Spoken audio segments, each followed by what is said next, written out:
ನಮಸ್ತೆ ಫ್ರೆಂಡ್ಸ್, ಎಲ್ಲರೂ ಹೇಗಿದ್ದೀರಾ? ಚೆನ್ನಾಗಿದ್ದೀರಾ ಅಂತ ಅಂದ್ಕೊಂಡಿದ್ದೀನಿ. ನಾನು ಕೂಡ ಚೆನ್ನಾಗಿದ್ದೀನಿ ಫ್ರೆಂಡ್ಸ್. ನೋಡಿ ಫ್ರೆಂಡ್ಸ್, ಸ್ವಲ್ಪ ಶೇಂಗಾ ಬೀಜ ತೊಗೊಂಡಿದ್ದೀನಿ. ಅದ್ರ ಜೊತೆ ಸ್ವಲ್ಪ ಹುಚ್ಚೆಳ್ಳು ತೊಗೊಂಡಿದ್ದೀನಿ. ಅಂದರೆ ನಮ್ಮ ಕಡೆ ಕುರ್ಷಣಿ ಕಾಳು ಅಂತ ಹೇಳ್ತೀವಿ. ಈ ಕಾಳಿಗೆ ಹುರಿದಿಟ್ಕೊಂಡಿದ್ದೀನಿ ಸ್ವಲ್ಪ. ಅದ್ರ ಜೊತೆ ಸ್ವಲ್ಪ ಒಣ ಕೊಬ್ಬರಿ ತೊಗೊಂಡಿದ್ದೀನಿ. ಇದನ್ನು ಇವಾಗ ತುರ್ಕೋಬೇಕು ನಾನು, ಒಣ ಕೊಬ್ಬರಿನ. ಇದೆಲ್ಲ ಸೇರಿಸ್ಬಿಟ್ಟು ಪೌಡ್ರ್ ಮಾಡಿ ಇಟ್ಕೋತೀನಿ ಫ್ರೆಂಡ್ಸ್ ನಾನು. ಇದ್ರ ಜೊತೆಗೆ ಸ್ವಲ್ಪ ಕಡಲೆಪಪ್ಪು ಕೂಡ ತೊಗೋತೀನಿ. ಶೇಂಗಾ ಬೀಜ ಸಿಪ್ಪೆ ಎಲ್ಲ ತೆಗೆದುಬಿಟ್ಟು ಕ್ಲೀನ್ ಮಾಡಿ ಇದೆಲ್ಲನೂ ಮಿಕ್ಸ್ ಮಾಡಿ ಇಟ್ಕೋತೀನಿ. ಯಾಕೆ ಅಂತ ಹೇಳ್ತೀನಿ ಫ್ರೆಂಡ್ಸ್ ನಾನು. ಅದಕ್ಕಿಂತ ಮುಂಚೆ ಯಾರೆಲ್ಲ ನನ್ನ ಚಾನಲ್ನ ಹೊಸ್ದಾಗಿ ನೋಡ್ತಾ ಇದ್ದೀರಾ, ದಯವಿಟ್ಟು ಸಬ್ಸ್ಕ್ರೈಬ್ ಮಾಡ್ಕೊಂಡು ನೋಡಿ. ಲೈಕ್ ಮಾಡಿಲ್ಲ ಅಂತ ಹೇಳಿದ್ರೆ ಒಂದು ಲೈಕ್ ಮಾಡಿ, ಶೇರ್ ಮಾಡಿ, ಕಮೆಂಟ್ ಮಾಡಿ ನಿಮ್ಗೆ ಏನು ಅನಿಸುತ್ತೆ ಅಂತ. ಹೆಣ್ಮಕ್ಳಿಗೆ ಇದೊಂದು ಪೌಡ್ರ್ ಮಾಡಿ ಇಟ್ಕೊಳ್ಳೋದು ತುಂಬ ಯೂಸ್ ಆಗುತ್ತೆ ಫ್ರೆಂಡ್ಸ್ ಇದು. ಯಾಕೆಂದರೆ ಎಲ್ಲ ಪಲ್ಯಗಳಿಗೂ ಯೂಸ್ ಆಗುತ್ತೆ. ಕೆಲ್ಸಕ್ಕೆ ಹೋಗೋರ್ಗು ತುಂಬ ಈಸಿ ಆಗಿಬಿಡುತ್ತೆ ಇದು. ಬೇಗ ಬೇಗ ಫಟಾಫಟ್ ಅನ್ನಂಗೆ ಇದೊಂದು ಪೌಡ್ರ್ ಒಂದು ಫ್ರೀ ಟೈಮಲ್ಲಿ ನಾವು ಮಾಡಿಟ್ಕೊಂಬಿಟ್ರೆ ಎಲ್ಲ ಪಲ್ಯಗಳೂ ಫಟಾಫಟ್ ಅನ್ನಂಗೆ ಮಾಡ್ಕೊಬೋದು. ಎಲ್ಲ ಪಲ್ಯಗಳಿಗೂ ಹಾಕ್ಬೋದು. ಟೇಸ್ಟು ಅಷ್ಟೇ, ಪಲ್ಯಗಳಿಗೆ ತುಂಬ ಚೆನ್ನಾಗಿರುತ್ತೆ. ಅನ್ನಕ್ಕೂ ಅಷ್ಟೇ ಫ್ರೆಂಡ್ಸ್, ಇದ್ರ ಗ್ರೇವಿ ತುಂಬ ಚೆನ್ನಾಗಿರುತ್ತೆ ಊಟ ಮಾಡೋದಕ್ಕೆ. ಹಂಗಾಗಿ ಇದೊಂದು ಪೌಡ್ರ್ ಮನೇಲಿ ಇದ್ಬಿಟ್ರೆ ಹೆಣ್ಮಕ್ಳಿಗೆ ಆದಷ್ಟು ಅರ್ಧ ಕೆಲಸ ಕಮ್ಮಿ ಆಗಿಬಿಡುತ್ತೆ ಪಲ್ಯಗಳು ಮಾಡೋವಾಗ. ಜವಳಿಕಾಯಿ ಪಲ್ಯಕ್ಕಾಗಿರ್ಬೋದು, ಜೊತೆಗೆ ಹೀರೆಕಾಯಿ ಎಣ್ಗಾಯಿ, ಬದನೆಕಾಯಿ ಎಣ್ಗಾಯಿ, ಅದ್ರ ಜೊತೆಗೆ ಈ ಹೊಟ್ಟೆ ಮೆಣ್ಸಿನ್ಕಾಯಿ ಅಂತಾರೆ ನಮ್ಮ ಕಡೆ, ಅಂದರೆ ಮೆಣಸಿನ್ಕಾಯಿ ಕ್ಯಾಪ್ಸಿಕಮ್ ಅಂತಾರಲ್ಲ, ಅದ್ರ ಪಲ್ಯಕ್ಕಾಗಿರ್ಬೋದು, ಜೊತೆಗೆ ತೊಂಡೆಕಾಯಿ ಪಲ್ಯಕ್ಕೆ, ಎಲ್ಲ ಪಲ್ಯಗಳಿಗೂ ತುಂಬ ಚೆನ್ನಾಗಿ ಯೂಸ್ ಆಗುತ್ತೆ ಇದು. ಹಂಗಾಗಿ ಈ ಥರದ್ದು ಒಂದು ಪೌಡ್ರ್ ಮಾಡಿ ಇಟ್ಕೊಂಬಿಟ್ರೆ ಎಲ್ಲ ಪಲ್ಯಗೂ ತುಂಬ ಚೆನ್ನಾಗಿರುತ್ತೆ. ನಮ್ಮ ಕಡೆ ಎಲ್ಲ ಈ ಥರ ಮಾಡಿಟ್ಕೋತೀವಿ. ಹಂಗಾಗಿ ಖಾಲಿಯಾಗಿ ಹೋಗಿತ್ತು ಅಂದ್ಬಿಟ್ಟು ಮಾಡಿಟ್ಕೊಂಡಿದ್ದೀನಿ ಫ್ರೆಂಡ್ಸ್ ಇವಾಗ ನಾನು. ಜೊತೆಗೆ ಈ ಪೌಡ್ರನ್ನ ಬಳಸಿ ಹೆಂಗೆ ನಾನು ಪಲ್ಯ ಮಾಡ್ತೀನಿ ಅಂತ ಕೂಡ ನಾನು ತೋರಿಸ್ತೀನಿ. ಬದನೆಕಾಯಿ ಪಲ್ಯ ಮಾಡಬೇಕು ಇವತ್ತು, ಚಪಾತಿ ಮಾಡಿ, ಅದಕ್ಕೋಸ್ಕರ ಮಾಡ್ಕೋತಾ ಇದ್ದೀನಿ. ಖಾಲಿಯಾಗಿ ಹೋಗಿತ್ತು ನಮ್ಮ ಮನೇಲಿ. ನೋಡಿ ಇಷ್ಟು ಮಾಡಿಟ್ಕೊಂಡಿದ್ದೀನಿ. ಇದು ಇವಾಗ ನನಗೆ 1 ರಿಂದ 1.5 ತಿಂಗಳು ಬರುತ್ತೆ ಫ್ರೆಂಡ್ಸ್. ಇಷ್ಟು ಪೌಡ್ರಾಗಿದೆ ಅಲ್ವಾ. ಇದನ್ನು ನಾನಿವಾಗ ಫ್ರಿಜ್ಜಲ್ಲಿ ಇಟ್ಕೋತೀನಿ ಈ ಬಾಕ್ಸ್ನ. ಸ್ವಲ್ಪ ಕಮ್ಮಿನೂ ಮಾಡ್ಕೋಬೋದು. ಫ್ರಿಜ್ ಇಲ್ಲ ಅಂದ್ರೂ ಮಿನಿಮಮ್ ಒಂದು 20 ದಿನ ಇಡ್ಬೋದು ಫ್ರೆಂಡ್ಸ್. ಇದೇನು ಕೆಡೋದಿಲ್ಲ ಪೌಡ್ರು. ಆರಾಮಾಗಿ ಫ್ರಿಜ್ ಇಲ್ಲ ಅಂದರೂ ಕೂಡ ಇಟ್ಕೋಬೋದು ಬಾಕ್ಸ್ಗೆ ಹಾಕ್ಬಿಟ್ಟು. ಒಂದು 20 ದಿನವರೆಗೂ ಏನೂ ಆಗೋದಿಲ್ಲ. ಸೊ ನೋಡಿ ಫ್ರೆಂಡ್ಸ್, ಇವಾಗ ಪೌಡ್ರೆಲ್ಲ ರೆಡಿ ಆಯಿತು. ಪಲ್ಯಕ್ಕೆ ರೆಡಿ ಮಾಡ್ಕೋತಾ ಇದ್ದೀನಿ. ಒಂದು ಅರ್ಧ kg ಬದನೆಕಾಯಿ ತೊಗೊಂಡಿದ್ದೀನಿ ಫ್ರೆಂಡ್ಸ್.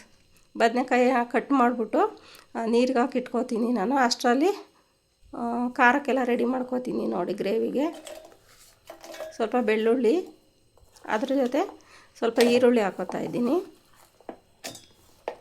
ಜೊತೆಗೆ ಖಾರಕ್ಕೆ ಎಷ್ಟು ಬೇಕಾಗುತ್ತೋ ನೋಡಿಕೊಂಡು ಅಷ್ಟು ಖಾರದ ಪುಡಿ ಸೇರಿಸ್ಕೊತಾ ಇದ್ದೀನಿ.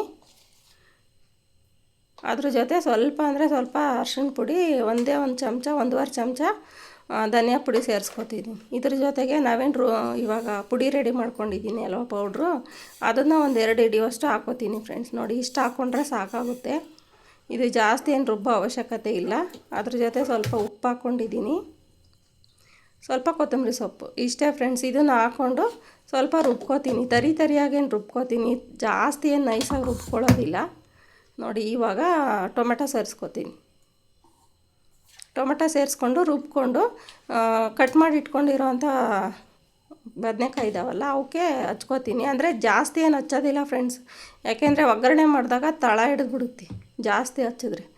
ನೋಡಿ ಈ ಥರ ರೆಡಿ ಆಯಿತು. ಇವಾಗ ಎಲ್ಲನೂ ಬದನೆಕಾಯಿಗೆ ರೆಡಿ ಮಾಡಿ ಇಟ್ಕೊಂಡಿದ್ದೀನಿ. ಬದನೆಕಾಯಿ ಒಳಗಡೆ ತುಂಬಿಕೊಂಡು ಒಗ್ಗರಣೆ ಮಾಡ್ಕೋತಾ ಇದ್ದೀನಿ ಫ್ರೆಂಡ್ಸ್. ಸ್ವಲ್ಪ ಎಣ್ಣೆ ಹಾಕ್ಕೊಂಡು ಅದಕ್ಕೆ ಸ್ವಲ್ಪ ಸಾಸಿವೆ ಹಾಕ್ತಾಯಿದ್ದೀನಿ.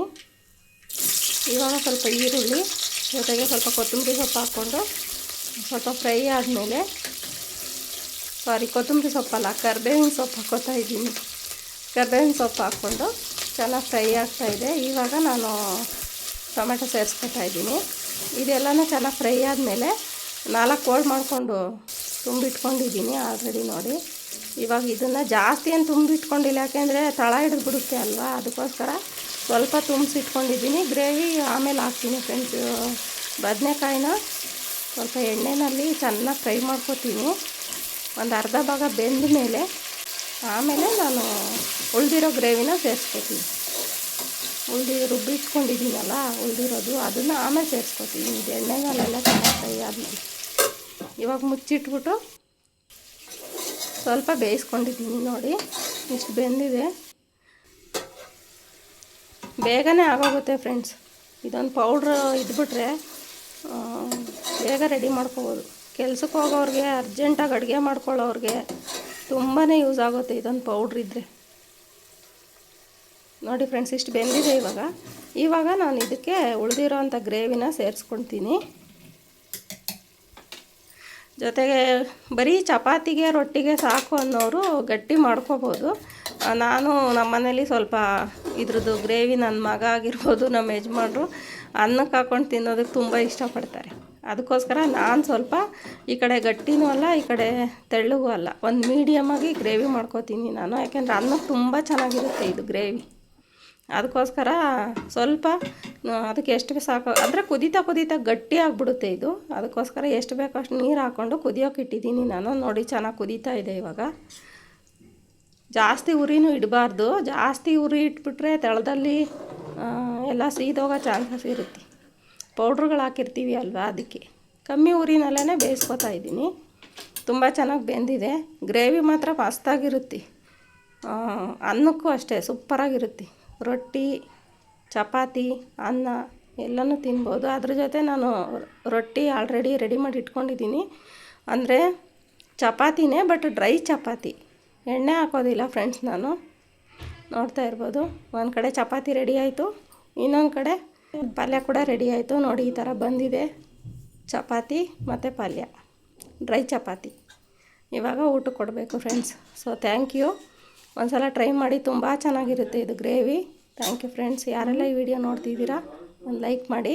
ಬೇಡ ನಿಮ್ಗೆ ಈ ವಿಡಿಯೋ ಇಷ್ಟ ಆದರೆ, ಜೊತೆಗೆ ನಿಮ್ಗೆ ಏನು ಅನಿಸುತ್ತೆ ಅಂತ ಕಮೆಂಟ್ ಮಾಡಿ, ಶೇರ್ ಮಾಡಿ. Thank you friends.